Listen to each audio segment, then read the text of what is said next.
Is super old whiskey worth it?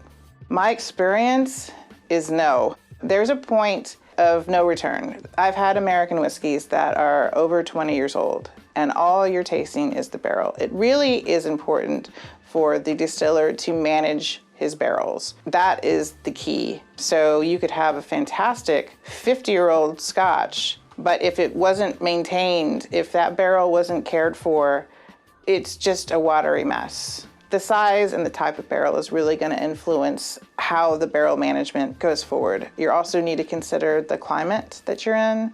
It's sort of like a history lesson in a glass. It's an experience. So there's a reason that some whiskeys are going to have a higher price point. We get that.